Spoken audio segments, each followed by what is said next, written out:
오늘 우리에게 주시는 하나님의 말씀은 마태복음 26장 36절부터 42절까지 말씀입니다. 이에 예수께서 제자들과 함께 겟세마네라 하는 곳에 이르러 제자들에게 이르시되 내가 저기 가서 기도할 동안에 너희는 여기 앉아 있으라 하시고 베드로와 세베대의 두 아들을 데리고 가실새 고민하고 슬퍼하사 이에 말씀하시되 내 마음이 매우 고민하여 죽게 되었으니 너희는 여기 머물러 나와 함께 깨어 있으라 하시고 조금 나아가서 얼굴을 땅에 대시고 엎드려 기도하여 이르시되 내 아버지여 만일 할만하시거든 이 잔을 내게서 지나가게 하옵소서. 그러나 나의 원대로 맛이 없고 아버지의 원대로 하옵소서 하시고 제자들에게 오사 그 자는 것을 보시고 베드로에게 말씀하시되 너희가 나와 함께 1시간도 이렇게 깨어 있을 수 없더냐? 시험에 들지 않게 깨어 기도하라.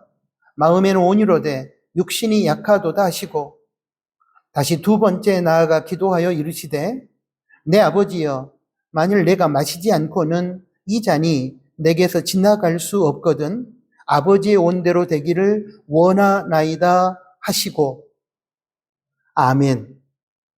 방금 봉독한 말씀을 중심으로 해서 다음 세대 영적 대각성 집회 마지막 네 번째 설교 예수님의 겟세마네 기도라는 제목하에 들려주시는 하나님의 말씀을 받겠습니다. 오늘은 저와 여러분 그리고 특별히 다음 세대 친구들이 2026년 여름 다음 세대 영적 대각성 집회 마지막 네 번째 설교를 통해서 함께 은혜 받기 원합니다. 지금까지 우리는 첫 번째 아굴의 기도, 두 번째 야베스의 기도, 세 번째 야곱의 축복 기도를 통해서 성경적인 기도의 내용에 대해서 배웠습니다. 이제 마지막 네 번째 설교에서는 예수님의 겟세마네 동산에서의 기도를 살펴보는 속에서 성경적인 기도 내용의 백미라고 할 수 있는 즉 기도의 최고봉을 만나고 배우기 원합니다. 예수님의 겟세마네 동산에서의 기도는 그리스도인이라면 모를 사람이 없을 정도로 많이 알려져 있는 내용입니다. 그러나 안타깝게도 그 기도의 핵심 내용을 가지고 기도하는 사람을 찾아보기가 힘든 것도 또한 사실입니다. 이제 겟세마네 동산에서의 예수님의 기도를 전후한 상황을 잠깐 살펴보도록 하겠습니다. 예수님은 당신의 인류 구원을 위한 필수 과정으로서의 십자가 죽음을 앞에 두고 심히 슬퍼했고 고민했습니다.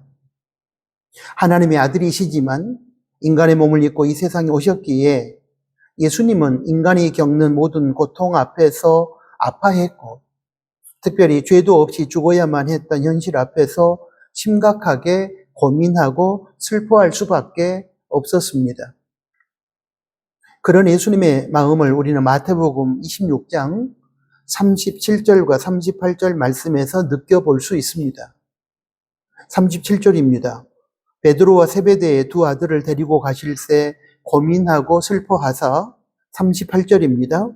이에 말씀하시되 내 마음이 매우 고민하여 죽게 되었으니 너희는 여기 머물러 나와 함께 깨어 있으라 하시고 이렇게 힘들고 아픈 현실을 앞에 두고서 예수님은 제자인 베드로와 세베대의 두 아들을 데리고 겟세마네 동산으로 가셔서 자신을 위해 기도해 달라고 요청하신 것입니다.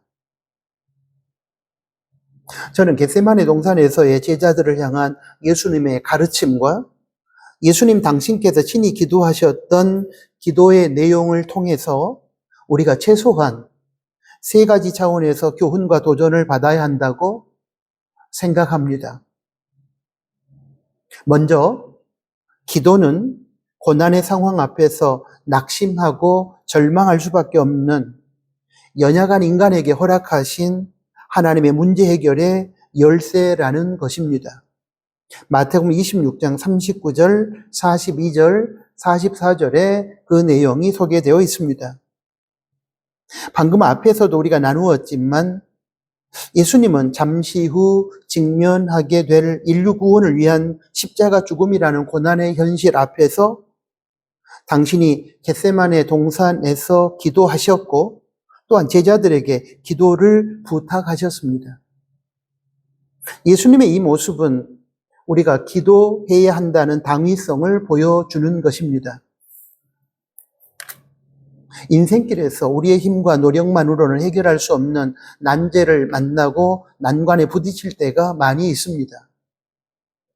이런 때에는 그 어떤 인간적인 방법으로도 문제를 해결할 수 없습니다. 오직 한 가지, 하나님의 은혜와 능력을 힘입어야만 해결할 수 있습니다. 여기서 하나님의 은혜와 능력을 힘입는 최선의 길은 하나님께 나와 모든 것을 맡기고 부탁하는 것인데 그것이 바로 기도입니다. 예수님께서는 당신이 잠시 후 직면하게 될 십자가 죽음이라고 하는 고통의 현실 앞에서 하나님 아버지의 뜻을 구하면서 당신이 처한 고난의 상황을 이기게 해달라고 하나님께 기도를 부탁한 것입니다. 예수님의 이러한 겟세마네 동산의 기도는 우리가 고난의 상황에 직면하게 되었을 때에 걱정, 불평, 낙심, 절망하지 말고 하나님께 나아가 기도함으로 당면한 문제를 풀어야 한다는 모범을 보여주는 그림 언어라는 사실을 우리는 기억해야 합니다. 여러분, 기도해야 하나님께서 우리의 문제에 개입하시고 역사하심으로 문제를 풀어주십니다. 그것이 하나님의 정하신 방식입니다. 그래서 야고보 사도는 야고보서 4장 2절 하반절에서 이렇게 권면한 것이 아니겠습니까? 너희가 얻지 못하면 구하지 아니하기 때문이요. 고난의 상황 앞에서 하나님께 나와 기도함으로 모든 것을 맡기고 부탁해야 하나님으로부터 하나님의 선한 뜻을 따라 응답을 받고 문제를 해결받게 된다는 것입니다.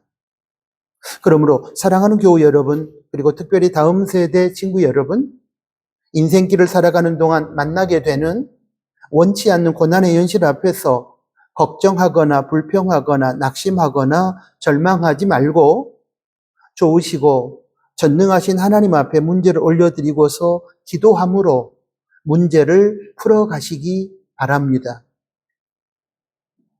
이렇게 정리하고 싶습니다. 여러분은 여러분의 힘으로 모든 불가능한 일들을 가능하게 할 수 있습니까? 한마디로 여러분 전능하십니까? 여러분은 여러분의 미래의 일을 미리 다 알 수 있습니까? 한마디로 여러분 전지하십니까? 저의 이 질문에 대하여 아니요라고 밖에는 대답할 수 없다면 이제부터는 기도하지 않았던 교만을 회개하고 겸손하게 하나님께 나아가 자신의 연약함과 무지함을 인정하고 하나님의 도우심을 구하는 기도하는 사람이 되시기 바랍니다. 하나님의 아들이시며 전능하시고 전지하신 성자 하나님이심에도 불구하고 연약한 인간의 몸을 입고 이 세상에 오셨기 때문에 자신의 문제를 하나님 아버지께 내어놓고 하나님의 뜻을 구하며 도움을 요청하는 기도를 드리셨던 예수님을 떠올리시면서 이제는 기도하다가 무릎이 낙타 무릎처럼 되었다고 하는 야고보 사도와 같은 기도의 사람이 되시기 바랍니다.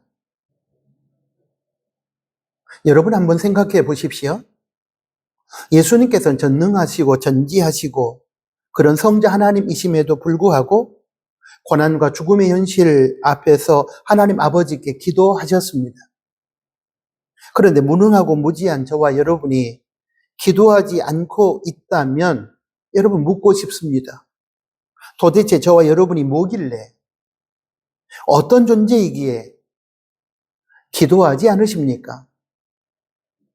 그러므로 여러분 기도하지 않는 것은 가장 큰 교만입니다. 오늘 설교를 통해서 기도하지 않는 그 교만함이 우리를 망하게 할 것이라는 사실을 깨닫고 이제부터는 겸손하게 기도하는 사람이 되시길 축복합니다. 다음으로 기도는 바이러스나 병원균으로부터 우리 육신을 건강하게 지키고 예방하기 위해 필요한 예방주사처럼 우리가 시험에 들지 않고 건강한 삶을 살아가기 위해 반드시 필요한 영적 예방주사라는 것입니다. 마태복음 26장 40절과 41절에 그 내용이 소개되어 있습니다. 예수님은 제자들에게 자신의 고통스러운 현실을 위해 기도를 부탁했습니다. 마태복음 26장 38절을 제가 읽겠습니다. 내 마음이 심히 고민하여 죽게 되었으니 너희는 여기 머물러 나와 함께 깨어 있으라.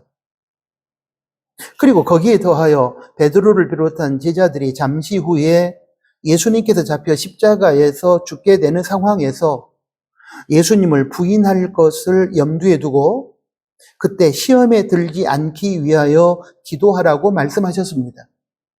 마태복음 26장 41절입니다. 시험에 들지 않게 깨어 기도하라. 마음에는 온유로되 육신이 약하도다. 그렇다면 예수님께서는 이 말씀, 바로 시험에 들지 않게 깨어 기도하라. 마음에는 온유로되 육신이 약하도다라는 이 말씀을 어떤 배경하에서 하신 것일까요? 마태복음 26장 33절부터 35절까지의 말씀에 보면 베드로는 자신은 결코 주님을 버리지 않을 것이라고 호언장담합니다. 그러자 예수님은 베드로가 오늘 밤 닭 울기 전에 3번 당신을 부인할 것이라고 구체적으로 지적하십니다. 이에 베드로뿐만 아니라 다른 제자들도 자신들이 주님과 함께 죽을지언정 절대로 주님을 부인하지 않겠다고 장담합니다. 예수님은 바로 이러한 사실을 배경으로 깔고서 베드로를 비롯한 제자들이 당신의 십자가 죽음의 여파로 인하여 자신들의 목숨을 잃어버릴지도 모르는 위기 상황에서 시험에 들어 주님을 배반하는 일이 없도록 하기 위하여 제자들에게 시험에 들지 않도록 깨어 기도하라고 명령하신 것입니다. 실제로 베드로는 잠시 후에 예수님이 잡혀가신 대제사장 가야바의 뜰에서 3번이나 주님을 부인하고 저주까지 하게 됩니다. 마태복음 26장 69절부터 75절까지의 그 내용이 기록되어 있습니다. 예수님의 경고 그대로 깨어 기도하지 않은 결과 시험에 들어 예수님을 부인한 것입니다. 사랑하는 교우 여러분, 그리고 다음 세대 친구 여러분, 미래 우리 인생 앞에는 예측할 수 없는 시험거리들이 우리를 기다리고 있습니다. 우리가 아무리 시험에 들지 않겠다고 호언장담해도 우리 마음의 소원과는 달리 우리는 인간의 연약함으로 인하여 시험에 빠질 가능성이 높습니다. 이때 우리가 시험에 들지 않고 그 시험을 이겨내기 위해서는 그 시험에 빠지지 않게 해달라고 하나님께 미리 기도해야만 합니다. 이런 의미에서 시험에 들지 않게 깨어 기도하라는 것은 미리 영적인 예방주사를 맞으라는 것입니다. 미리 기도로 준비하면 시험에 빠져서 실패하는 인생을 살지 않고 시험을 이겨내고 승리하는 인생으로 살아갈 수 있습니다. 그러므로 사랑하는 교우 여러분, 그리고 다음 세대 젊은이 여러분, 시험에 들지 않도록 깨어 기도하시기 바랍니다.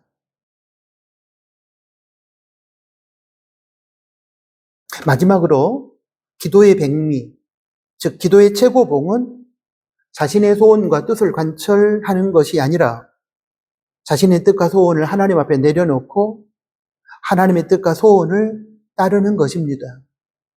마태복음 26장 39절과 42절에 그 내용이 기록되어 있습니다.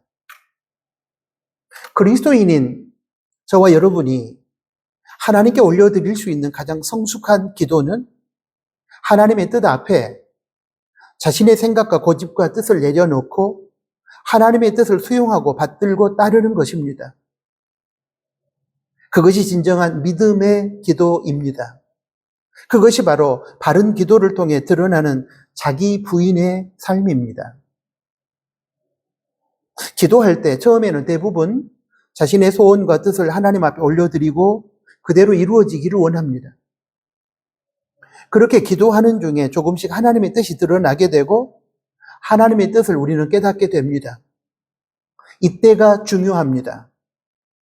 여기서 기도자의 두 가지 방향성이 등장합니다. 하나는 끝까지 자기의 뜻을 고집하며 자신의 소원 성취를 관철하기 위해 하나님께 때를 쓰는 경우입니다.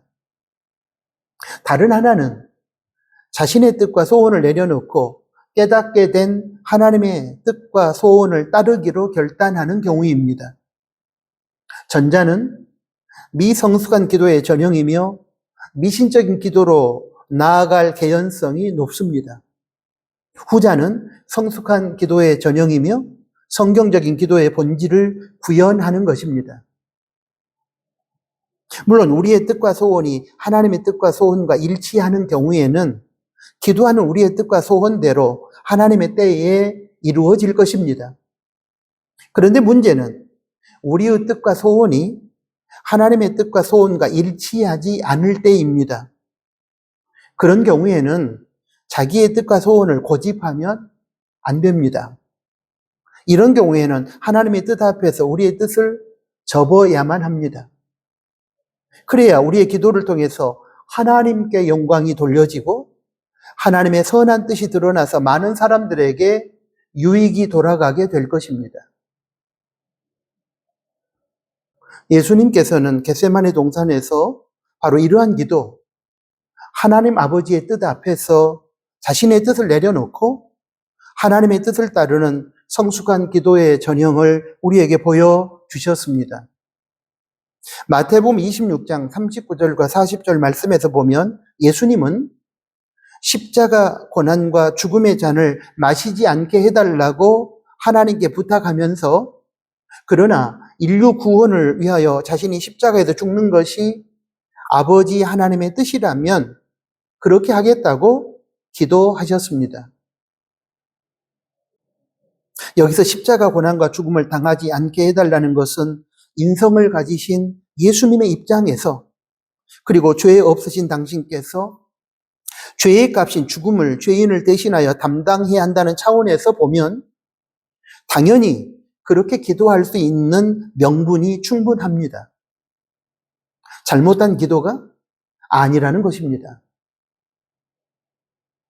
그런데 예수님의 기도는 거기서 끝나지 않았습니다. 한 단계 더 나아가 만약에 예수님 당신이 구하는 기도의 내용이 아버지 하나님의 뜻과 다른 경우에는 자신의 뜻을 접겠으니 아버지 하나님의 뜻대로 되기를 원한다고 기도한 것입니다. 예수님의 이러한 겟세마네 동산에서의 기도가 기도의 최고봉이며 기도의 백미로 인정받는 이유가 바로 여기에 있습니다. 자신의 뜻과 소원의 성취를 통한 자신의 영광이나 자신의 유익만을 위한 차원의 초점을 맞춘 것이 아니라 하나님 아버지의 뜻과 소원의 성취를 통해 하나님 아버지의 영광에 초점을 맞추고 그로 인하여 많은 사람에게 유익을 끼치기 때문입니다.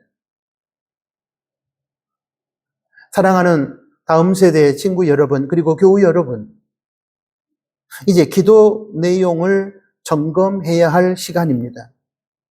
우리의 지금까지의 기도 내용을 점검해 봐야 합니다. 여러분, 우리는 어떻습니까?